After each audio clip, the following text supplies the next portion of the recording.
Hello friends, welcome to tricky junction. तो ये NTPC practice set part number 8 है। अगर आप लोग पीछे का जो पार्ट्स नहीं देखे हैं तो प्ले लिस्ट में एनटीपीसी के नाम से प्ले लिस्ट बना हुआ है, तो जाकर आप यहाँ से पीछे का पार्ट देख सकते हैं। और एक चीज़ और भी याद रखेंगे आप लोग, जो ये सीरीज चल रहा है आप लोगों के लिए चल रहा है और एनटीपीसी एग्जाम के पॉइंट ऑफ व्यू से चल रहा है, जिसमें काफ़ी सारे क्वेश्चन आप लोगों को रिविजन करवाएंगे। तो चलिए क्वेश्चन में बनते हैं। काफ़ी 30+ क्वेश्चन होता है इसमें प्रत्येक सेट में। तो अगर ये वीडियो आप लोगों को अच्छा लगता है तो वीडियो को लाइक कीजिएगा। और यहाँ पे मैथ्स की भी सीरीज चल रही है, यानी एनटीपीसी का फुल कोर्स करवाया जा रहा है फ्री में, तो आप इससे बने रहिएगा चैनल से। चलिए पहला क्वेश्चन आपके स्क्रीन पे है। पहला क्वेश्चन आपके स्क्रीन पे है, जीवन की मूलभूत इकाई क्या है? तो जीवन की मूलभूत इकाई यानी जो फंडामेंटल यूनिट्स है वो क्या है? तो जीवन की मूलभूत इकाई है सेल, यानी ऑप्शन नंबर ए कोशिका सही आंसर हो जाएगा। और सेल के अध्ययन को साइटोलॉजी कहते हैं, यानी जिसको साइटोलॉजी बोलते हैं, CYTO। सेल के अध्ययन को साइटोलॉजी कहते हैं। और सेल की खोज की थी रॉबर्ट हुक ने 1665 में। तो सेल से 2-3 जो एक्सप्लेनेशन भी है वो भी हमने दे दिया। और यहाँ पे देखेंगे कोशिका सिद्धांत, तो कोशिका सिद्धांत दिया था स्लाइडेन और स्वान ने। ये भी इंपॉर्टेंट क्वेश्चन पूछे जाते हैं पेपर में, जो कोशिका का सिद्धांत किसने दिया था? तो कोशिका का सिद्धांत दिया था स्लाइडेन और स्वान ने। और यहाँ पे एक चीज़ और देख लीजिए, फैक्ट है, सबसे बड़ी कोशिका शुतुरमुर्ग के अंडे की होती है। तो दोस्तों क्वेश्चन के भी जब क्वेश्चन पढ़ने के बाद मैं 2 या 3 सेकंड का गैप दूंगा, तो इस बीच में आप लोग अपना आंसर टिक कर सकते हैं। और कमेंट करके ज़रूर बताइए अगर वीडियो अच्छा लगता है और आपने कितने क्वेश्चन का सही आंसर दिया। अगला क्वेश्चन आपके स्क्रीन पे, निम्नलिखित में से कौन सा न्यूनतम छिद्रयुक्त यानी पोरस है? यानी कौन सा मिट्टी है जिसमें कम छिद्र होते हैं? तो ये है क्ले मिट्टी, यानी ऑप्शन नंबर सी चिकनी मिट्टी। चिकनी मिट्टी में बहुत ही कम पोरस यानी बहुत ही कम क्या होते हैं, छिद्र होते हैं। स्क्रीन पर डॉट डॉट डाल के मैंने दिखा दिया आप लोगों को, तो ऑप्शन नंबर सी सही आंसर हो जाएगा। और यहाँ पे देखेंगे आप लोग, जो मिट्टी के अध्ययन को बोलते हैं पेडोलॉजी। नेक्स्ट क्वेश्चन आपके स्क्रीन पे, चाणक्य का एक अन्य नाम क्या था? तो चाणक्य का एक अन्य नाम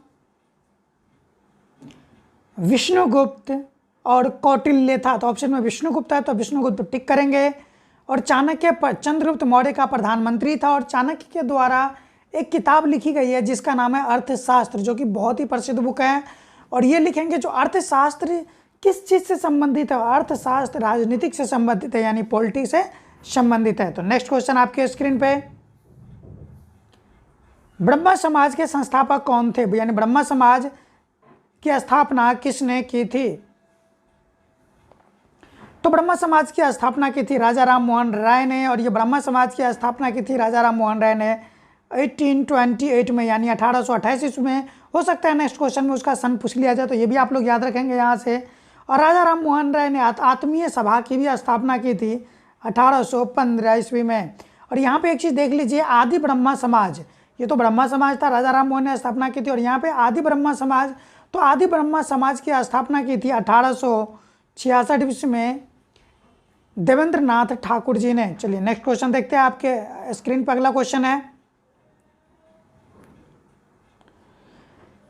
निम्नलिखित में से कौन सी नदी पश्चिमी घाट में से निकलती है? यानी वेस्टर्न घाट से कौन सी रिवर निकलती है? तो पश्चिमी घाट से कृष्णा नदी निकलती है। ऑप्शन नंबर बी सही आंसर हो जाएगा आप लोगों का। और कृष्णा नदी का सहायक नदी यानी ट्रिब्यूटरी देखेंगे आप, तो भीमा नदी है, तुंगभद्रा नदी है, मूसी नदी है, अमरावती नदी है, कोयना नदी और पंचगंगा नदी और घाटपड़वा नदी कृष्णा नदी की सहायक नदी है। नेक्स्ट क्वेश्चन आपके स्क्रीन पे, सुभाष चंद्र बोस के पिता कौन थे? तो सुभाष चंद्र बोस के पिता का नाम क्या था? सुभाष चंद्र बोस जी के पिता का नाम जानकी नाथ बोस था, यानी ऑप्शन नंबर बी सही आंसर हो जाएगा। और देखेंगे यहाँ पे एक चीज़, सुभाष चंद्र बोस जी के पिता का नाम जानकी नाथ बोस। और सुभाष चंद्र बोस का जन्म कटक ओडिशा में हुआ था। और सुभाष चंद्र बोस जी ने 1939 में फॉरवर्ड ब्लॉक की स्थापना की थी। तो नेक्स्ट क्वेश्चन आपके स्क्रीन पे है, निम्नलिखित में से कौन सी एक उत्कृष्ट धातु यानी नोबेल धातु है? तो सिल्वर जो एक नोबेल धातु है, तो ऑप्शन नंबर बी सही आंसर हो जाएगा।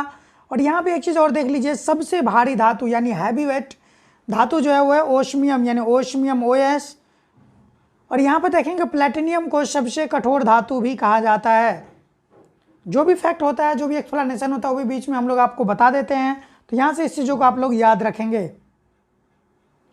नेक्स्ट क्वेश्चन आपके स्क्रीन पे है, प्रसिद्ध यात्री जहाज टाइटैनिक किस देश का था? यानी टाइटैनिक पे जो मूवी बनी हुई है, तो आप लोग देखे होंगे जो टाइटैनिक जहाज किस देश का था? तो ये जहाज था यूके का, यानी ऑप्शन नंबर सी सही आंसर हो जाएगा। ग्रेट ब्रिटेन का ये जहाज था।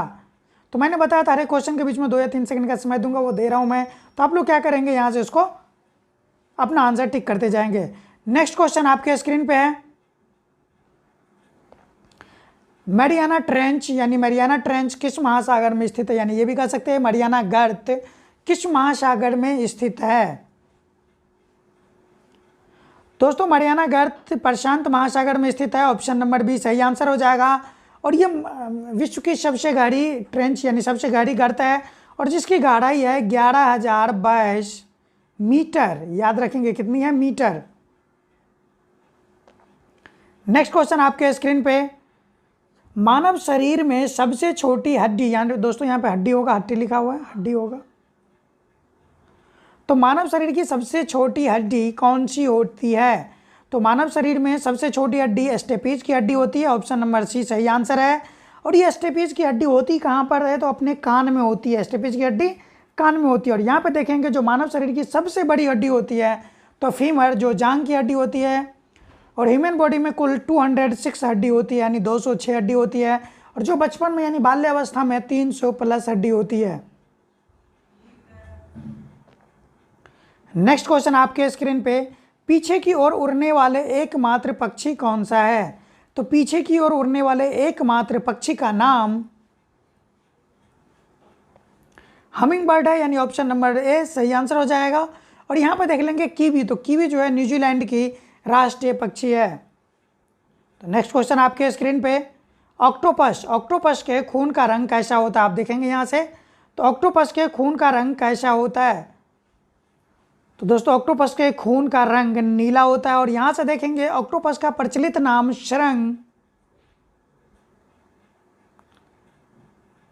श्रृंगमीन है, यानी ऑक्टोपस का जो प्रचलित ये नाम है वो श्रृंगमीन भी है। नेक्स्ट क्वेश्चन आपके स्क्रीन पे,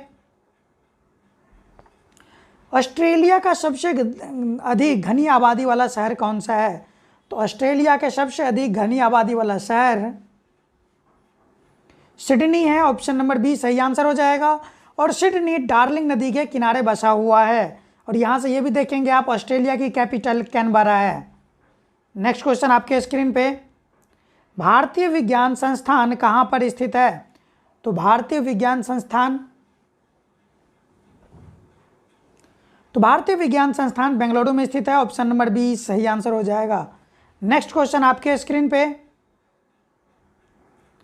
निम्नलिखित में से कौन सा खेल ओलंपिक खेल से हटा दिया गया है? तो ओलंपिक के खेल से कौन सा खेल हटा दिया गया है, जो कि ऑप्शन है आप लोगों के पास। तो यहाँ से देखेंगे ओलंपिक खेल से हटा दिया गया वो है बेसबॉल, यानी ऑप्शन नंबर सी सही आंसर हो जाएगा। और आधुनिक ओलंपिक की शुरुआत 1896 में एथेंस में हुई थी। याद रखेंगे आप लोग यहाँ से। और देखेंगे यहाँ पे एक चीज़ और, 2020 यानी 2020 ओलंपिक खेल की मेजबानी टोक्यो जापान करेगा। तो नेक्स्ट क्वेश्चन देखते हैं आपके स्क्रीन पे, कंप्यूटर के संदर्भ में लैन, यानी लैन का क्या तात्पर्य, यानी लैन का फुल फॉर्म क्या है? तो लैन का फुल फॉर्म देखेंगे लोकल एरिया नेटवर्क होता है। ऑप्शन नंबर बी सही आंसर हो जाएगा, local area network. Next question आपके स्क्रीन पे, वर्तमान में हमारे द्वारा उपयोग किया जाने वाला रासायनिक प्रतीकों की उपयोग विधि किसने तैयार की थी? तो जो हमारे द्वारा तैयार किया जाने वाले रासायनिक प्रतीकों की उपयोग विधि बर्जीलियस ने तैयार की थी। ऑप्शन नंबर सी सही आंसर हो जाएगा। तो नेक्स्ट क्वेश्चन आपके स्क्रीन पे, पृथ्वी का जल चक्र किसके द्वारा संचालित होता है? यानी पृथ्वी का जो जल चक्र है वो किसके द्वारा साइकिल चलता रहता है? तो देखेंगे यहाँ पर पृथ्वी का जल चक्र जो है वो सूर्य के द्वारा संचालित होता है। ऑप्शन नंबर सी सही आंसर हो जाएगा। और यहाँ से एक चीज़ और देखेंगे, पृथ्वी का जल चक्र सूर्य के द्वारा संचालित होता है। नेक्स्ट क्वेश्चन आपके स्क्रीन पे, ओएनजीसी का मुख्यालय कहाँ पर है, यानी ओएनजीसी यानी oil and natural gas corporation का हेडक्वार्टर्स कहाँ पर है? तो ONGC oil and natural gas corporation का हेडक्वार्टर्स देहरादून में है। ऑप्शन नंबर डी सही आंसर हो जाएगा। और ओएनजीसी का फुल फॉर्म भी आपने बता दिया आप लोगों को, तो ये भी याद रख लेंगे यहाँ से। नेक्स्ट क्वेश्चन आपके स्क्रीन पे, रॉबर्ट गालब्रेथ का बेहतर तरीके से किस नाम से जानते हैं? तो रॉबर्ट गालब्रेथ को बेहतर तरीके से किस नाम से जानते हैं? तो ये जानते हैं दोस्तों जेके रॉलिंग के, यानी ऑप्शन नंबर डी सही आंसर हो जाएगा। जेके रॉलिंग का ही जो नाम है वो रॉबर्ट गालब्रेथ है। ऑप्शन नंबर डी सही आंसर। नेक्स्ट क्वेश्चन आपके स्क्रीन पे,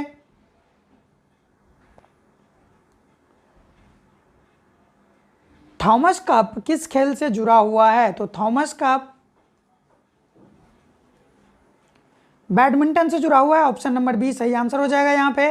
और एक चीज़ और देखेंगे जो बैडमिंटन से और कौन कौन से कप है, तो नारंग कप है बैडमिंटन से, चड्डा कप है बैडमिंटन से, अमृत दीवान कप है बैडमिंटन से। और यहाँ से एक चीज़ और देख लीजिए, बैडमिंटन खेल का विकास इंग्लैंड में हुआ था। ये भी पूछ लिया जाता, बैडमिंटन खेल का विकास कहाँ पर हुआ था? तो इंग्लैंड में हुआ था। नेक्स्ट क्वेश्चन आपके स्क्रीन पे, सूर्य की ऊर्जा किस माध्यम से उत्पन्न होती है? यानी सूर्य में जो है ऊर्जा यानी टेम्परेचर या लाइट कैसे उत्पन्न होती है? तो ये उत्पन्न होती है दोस्तों न्यूक्लियर फ्यूजन यानी परमाणु संलयन के द्वारा। ऑप्शन नंबर ए सही आंसर हो जाएगा। और पृथ्वी मतलब सूर्य के ऊर्जा देते रहने का जो टाइम रखा गया वो रखा गया 10⁻11 वर्ष। तो नेक्स्ट क्वेश्चन आपके स्क्रीन पे, निम्नलिखित में से कौन सा शहर वास्तुकला की दृष्टि से नियोजित शहर है? तो यहाँ पे देखेंगे चार ऑप्शन दिया गया आप लोगों को। तो वास्तुकला की दृष्टि से नियोजित शहर चंडीगढ़ है। ऑप्शन नंबर डी सही आंसर हो जाएगा यहाँ पे। और देखेंगे चंडीगढ़ शहर का जो वास्तुकार है यह ली कार्बुजियर यानी ली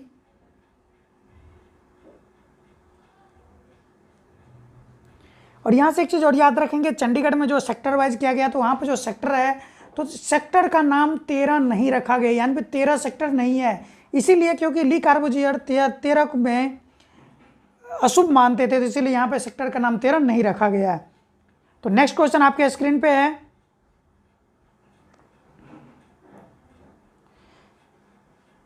सबसे बड़ा स्तनपायी यानी मैमल्स कौन सा है? यानी सबसे बड़ा मैमल्स कौन सा है ऑप्शन में से? तो यहाँ पे देखेंगे आप लोग सबसे बड़े मैमल्स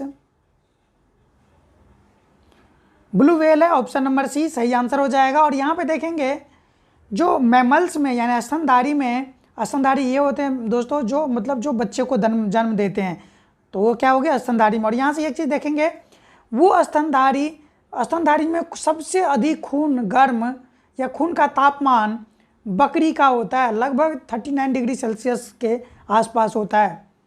तो नेक्स्ट क्वेश्चन आपके पास, शब्द विषुव यानी इक्विनॉक्स संदर्भित करता है, यानी इक्विनॉक्स शब्द यानी विषुव शब्द का अर्थ क्या है? तो अर्थ हो जाएगा दोस्तों, इक्विनॉक्स शब्द का अर्थ हो जाएगा दिन और रात एक समान अवधि के होते हैं, यानी ऑप्शन नंबर बी सही आंसर हो जाएगा। नेक्स्ट क्वेश्चन आपके स्क्रीन पे, पारिस्थितिक तंत्र यानी इकोसिस्टम की संकल्पना को किसने परिभाषित किया था? तो इकोसिस्टम की संकल्पना को किसने परिभाषित किया था? तो ये परिभाषित किया था ऑर्थर ट्रांसले ने, यानी ऑप्शन नंबर ए सही आंसर हो जाएगा। नेक्स्ट क्वेश्चन आपके स्क्रीन पे, दुनिया में बोली जाने वाली दूसरी सबसे बड़ी भाषा कौन सी है? तो दुनिया में बोली जाने वाली दूसरी सबसे बड़ी भाषा स्पेनिश है। ऑप्शन नंबर बी सही आंसर। और पहले नंबर पे मैंडेरियन यानी ऑप्शन नंबर ए में जो रखा हुआ है, और ये चाइना की भाषा है, चीन की भाषा है। तो नेक्स्ट क्वेश्चन आपके स्क्रीन पे, विकास का सिद्धांत किसके द्वारा प्रस्तावित किया गया था?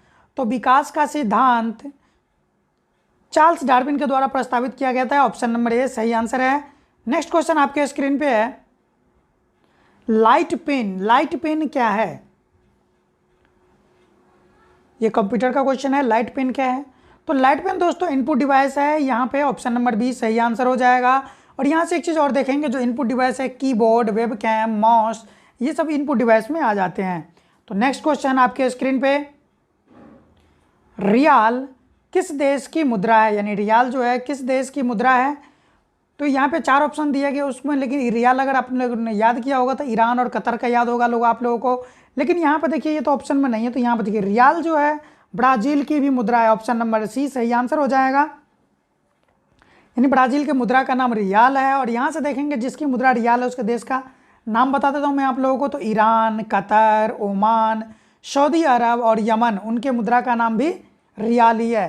तो नेक्स्ट क्वेश्चन आपके स्क्रीन पे है, इनमें से कौन सा रासायनिक परिवर्तन का एक उदाहरण है, यानी रासायनिक परिवर्तन यानी केमिकल रिएक्शन का, केमिकल चेंजेस का जो उदाहरण है, तो ये बताना है आप लोगों को। तो ये आंसर हो जाएगा निष्क्रियकरण यानी न्यूट्रलाइजेशन, ऑप्शन नंबर सी एक रासायनिक परिवर्तन का उदाहरण है। तो आपका आंसर सी हो जाएगा सही आंसर। नेक्स्ट क्वेश्चन आपके स्क्रीन पे, दादा साहेब फाल्के पुरस्कार से सम्मानित होने वाले प्रथम व्यक्ति कौन थे? तो दादा साहेब फाल्के पुरस्कार से सम्मानित होने वाले प्रथम व्यक्ति कौन थे, ये बताना है आप लोगों को। तो दादा साहेब फाल्के पुरस्कार से सम्मानित होने वाले प्रथम व्यक्ति देविका रानी रोडिक थी, यानी ऑप्शन नंबर डी सही आंसर हो जाएगा। और उसको जो मिला था दादा साहेब फाल्के पुरस्कार 1969 में मिला था। और यहाँ से ये चीज़ देखेंगे आप, दादा साहेब फाल्के पुरस्कार फिल्म के क्षेत्र में विशेष योगदान के लिए दिया जाता है। चलिए नेक्स्ट क्वेश्चन आपके स्क्रीन पे, किस अभ्यारण्य के पूर्व में भरतपुर पक्षी अभ्यारण्य के रूप में जाना जाता है? तो देखेंगे भरतपुर अभ्यारण्य के पक्षी के पूर्व में अभ्यारण्य के रूप में जाना जाता है, तो ये जाना जाता है केवलादेव राष्ट्रीय उद्यान, यानी ऑप्शन नंबर के डी सही आंसर हो जाएगा आपका। तो नेक्स्ट क्वेश्चन आपके स्क्रीन पे है, पौधे का कौन सा हिस्सा पानी और खनिज के परिवहन को सक्षम करता है? यानी पौधे का वो कौन सा हिस्सा है जो वाटर एंड मिनरल्स को जड़ से लेके लीफ तक, यानी जड़ से लेके पत्ती तक ले जाता है? तो दोस्तों ये ले जाता है जैलम, ऑप्शन नंबर सी सही आंसर हो जाएगा। और यहाँ से एक चीज़ और देख लेंगे, पौधे का खनिज या वाटर या जो भी भोजन बनता है उसको ले जाने का काम कौन करता है? नहीं, भोजन नहीं दोस्तों, यहाँ पे भोजन जो ले जाने का काम करता है तो वो करता है फ्लोएम, लेकिन यहाँ पर पानी और खनिज यानी वाटर एंड मिनरल्स ले जाने के काम करते हैं वो जैलम में काम करते हैं। तो यहाँ से एक चीज़ और देखेंगे, पौधे के आयु की गणना जैलम उत्तक के वार्षिक वलय को गिनकर की जाती है। तो कई बार क्वेश्चन में यह आता है पौधे की आयु यानी पौधे की उम्र कैसे गिनते हैं? तो जैलम उत्तक के वार्षिक वलय को गिनकर की जाती है। और यहाँ पे एक चीज़ और देख लीजिए, पौधे की आयु की गणना के विधि को इंग्लिश में क्या कहते हैं? तो उसको कहते हैं डेंड्रोक्रोनोलॉजी। तो मैं लिख देता हूँ यहाँ पे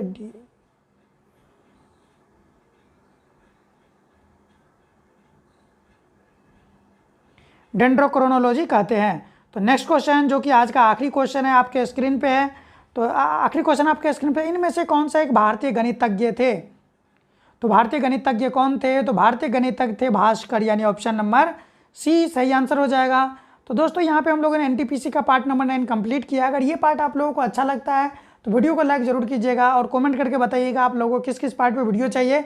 ऐसे एनटीपीसी का फुल फ्री कोर्स मेरे चैनल पे करवाया जा रहा है, जिसमें मैथ्स का भी वीडियो है, प्रैक्टिस सेट भी है, और एनटीपीसी के जीएस का भी सीरीज चल रहा है और मैथ्स की भी सीरीज चल रही है। तो इसमें आप लोग, और रीजनिंग का भी बहुत जल्द आप लोगों को इसी चैनल पर अवेलेबल हो जाएगा।